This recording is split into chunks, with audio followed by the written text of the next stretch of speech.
सारी सृष्टि के रचनहार कबीर देव, कबीर साहब, कबीर परमेश्वर, ये हमारे हमदर्द हैं, हमारे पिता हैं, हमारे जनक हैं। चींटी से लेकर हाथी के, रंक से लेकर राजा के, और देव से लेकर महादेव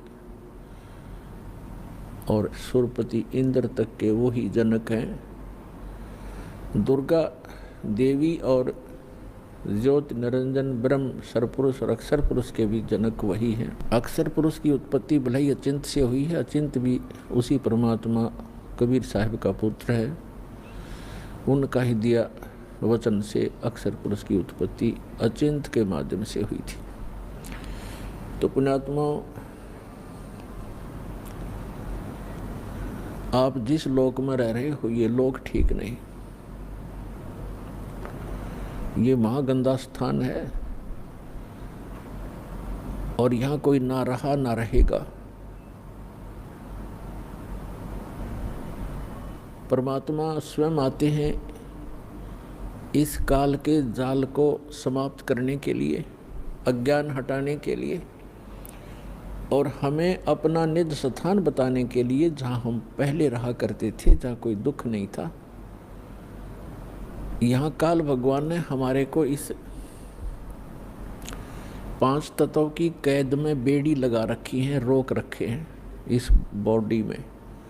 कोई गधे की बॉडी में, कोई सूअर के पिंजरे में, कोई मानव के पिंजरे में। ये जीव इस शरीर रूपी पिंजरे में और 21 ब्रह्मांड रूपी कैद में रोक रखा है। यहाँ कोई सुखी नहीं है। यहाँ के प्रबंधक भी सुखी नहीं है, जो ब्रह्मा विष्णु महेश 3 व्यवस्थक बताए जाते हैं। और हम जिस लोक में रह रहे हैं ये काल भगवान का लोक है। काल से अंडरस्टूड है कि वो क्या चीज़ है, क्या वस्तु है। ये काल नाम ही अपने आप को डिफाइन करता है। श्रीमद् भगवत गीता अध्याय नंबर 11 के श्लोक नंबर 32 में श्रीमद् भगवत गीता का ज्ञान देते समय यही काल श्री कृष्ण जी में प्रवेश करके बोल रहा है कि मैं काल हूँ अर्जुन, और सभी को खाने के लिए अब प्रवृत्त हुआ हूँ, सबका नाश करने के लिए। गीता अध्याय नंबर 11 के श्लोक 21 में अर्जुन कह रहा है कि हे भगवान, आप तो ऋषियों को भी खा रहे हो, आप तो सिद्धों को भी खा रहे हो, जो वेद मंत्रों से आपकी स्तुति भी कर रहे हैं, आप उनको भी नहीं बख्श रहे हो। कोई आपकी जाड़ों में लटक रहे हैं, कोई आपके मुंह में प्रवेश कर रहे हैं। तब इसने कहा कि मैं काल हूँ भाई, मैं सबको खाने के लिए अब प्रवृत्त हुआ हूँ। तो पुण्यात्माओं, श्री कृष्ण जी काल नहीं थे। उन्होंने पहले कभी अपने आप को काल नहीं कहा, उसके बाद कभी काल नहीं कहा। और ये कहना कि मैं अब प्रवृत्त हुआ हूँ, श्री कृष्ण तो पहले वहाँ विद्यमान थे। इसका नाम काल है। परमात्मा ने आकर बताया है, जो सबके पिता हैं, सबके जनक हैं, कि इस काल को 1 लाख मानव शरीरधारी प्राणी नित्य खाने पड़ते हैं। उसके लिए ये सब अपनी व्यवस्था करवा रहा है अपने तीनों पुत्रों से। रजगुण युक्त ब्रह्मा जी को कर रखा है, सतगुण युक्त विष्णु जी को, और तमगुण युक्त श्री शिव जी को, शंकर जी को। इन तीनों से ही ये सब व्यवस्था अपनी करवा रहा है। ब्रह्मा जी से निकल रही तरंगों, उसके अंदर से निकल रही उस वासना से हम सभी जीव प्रभावित होते हैं और संतान उत्पत्ति करते ही करते हैं। भगवान शिव के अंदर से निकल रही सतोगुण की तरंगों, उसके अंदर वो वासना निकलती है जिससे हम प्रभावित होकर के यहाँ एक दूसरे के साथ मोह के अंदर, ममता के अंदर ग्रस्त रहते हैं। हमारे बस की बात नहीं कि हम यहाँ से ये मोह हटा सकें। तो आप तीसरा जो भगवान है श्री तमोगुण युक्त शंकर जी की आप कार्यशैली से परिचित हैं कि वो संहार करते हैं। किस लिए करते हैं? जब पैदा हुए हैं तो मारने की क्या आवश्यकता है? पैदा किए हैं तो उनको मारा क्यों जाता है? हमारी बुद्धि काम करना बंद कर गई क्योंकि हमने ये प्रोसेस फाइनल मान लिया और कोई विकल्प नहीं। तो परमेश्वर ने आके बताया कि तीनों भगवान भले ही अपने अपने स्थानों पर रहते हैं, आपके प्रभु श्री ब्रह्मा जी श्री रजोगुण युक्त, श्री विष्णु जी सतोगुण युक्त और श्री शंकर जी तमोगुण युक्त। ये अपनी अपनी राजधानी इनके द्वीप हैं, नगरी हैं, ऊपर लोक है, शिवपुरी है, विष्णु लोक है, विष्णुपुरी है, ब्रह्मापुरी है। ये वहाँ रहते हैं, लेकिन उनके अंदर से निकल रहे गुणों का प्रभाव है, जो वासना है। इन 3 लोकों पर उनकी रेंज है, पृथ्वी लोक, पाताल लोक और स्वर्ग लोक। तो वहीं से वो प्रभावित कर रहे हैं यहाँ पर सबको। जैसे एक मकान के अंदर दूसरे कक्षों में व्यक्ति बैठे होते हैं और रसोई के अंदर मिर्चों का छौंक लगता है, तो अन्य कक्षों में बैठे हुए व्यक्ति भी प्रभावित होते हैं, जबकि वो स्थूल साकार वस्तु रसोई के अंदर है मिर्च, उसके गुण ने वहाँ प्रभावित किया और उनको छींकें आने लगी। उनके बस की बात नहीं कि उन छींकों को वो रोक सके किसी कीमत पर। ठीक इसी प्रकार ये तीनों काल के पुत्र श्री ब्रह्मा जी, श्री विष्णु जी, श्री शिव जी, भले ही हमसे दूर बैठे हैं, उनके अंदर से निकल रही जो उनके महक है, उनके अंदर से जो गंध है, वो हमें यहाँ पर भी प्रभावित कर रही है, जिस कारण से हम संतान उत्पत्ति करते हैं। फिर मोह ममता, संपत्ति में मोह, माता पिता के अंदर ममता, बच्चों के अंदर हमारा राग, ये जीव के बस का नहीं। और मृत्यु हमारे बस नहीं, क्योंकि ये भगवान शिव का डिपार्टमेंट है, जो काल भगवान ने इनको सेवा दे रखी है।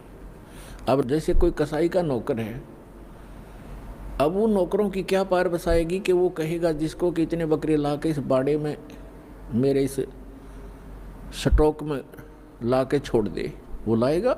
और दूसरे नौकर की सेवा लगा रखी है कि इन सब बकरों को तू इनकी सेवा कर, इनको चरा, जल पिला, गर्मी सर्दी से बचा, यहाँ रख, पालन कर इनका, वो करेगा ही करेगा।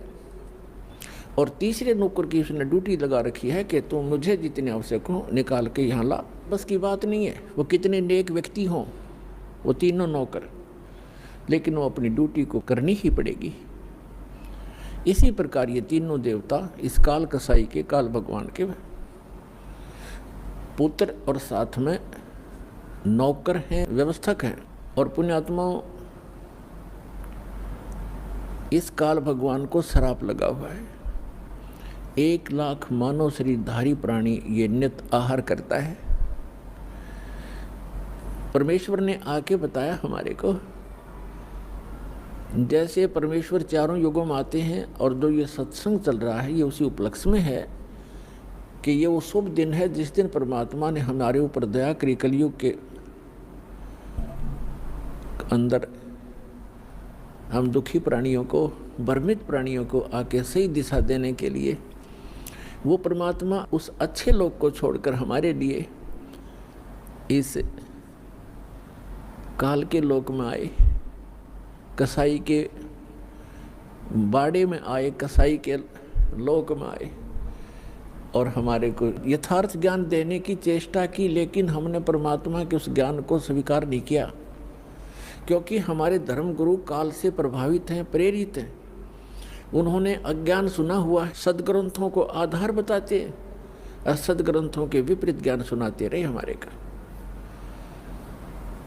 तो वो परमात्मा यहाँ आते रहते हैं और ये उसी उपलक्ष्य में समागम चल रहा है। सतगुरु आए दया करी, ऐसे दीन दयाल, बंदी छोड़ वृद्धतास कहा, जठर गनी प्रतिपाल। सतगुरु आए दया करी, परमात्मा सतगुरु रूप में आए, हमारे ऊपर मेहर करी। ऐसे दीन दयाल, हमने कैसी भयंकर गलती कर रखी है पुण्यात्माओं, लेकिन ये दयालु गणे हैं। हम भरी थाली का ठोकर मार के आए हो आप, हम सभी नालायक हैं हम। वहाँ में सर्व सुख प्राप्त थे सतलोक में, आपको सर्व सुख सुविधाएं थी, विमान था प्रत्येक का अलग अलग, वहाँ पर हर प्रकार की सुविधाएं थी। सदाबहार वृक्ष हैं, झरने बह रहे हैं, कोई गर्मी और सर्दी नहीं है, सुंदर युवा शरीर रहता है, गर्मी सर्दी मच्छर माखी कुछ नहीं। किसी चीज़ का अभाव नहीं, कोई दुर्घटना नहीं।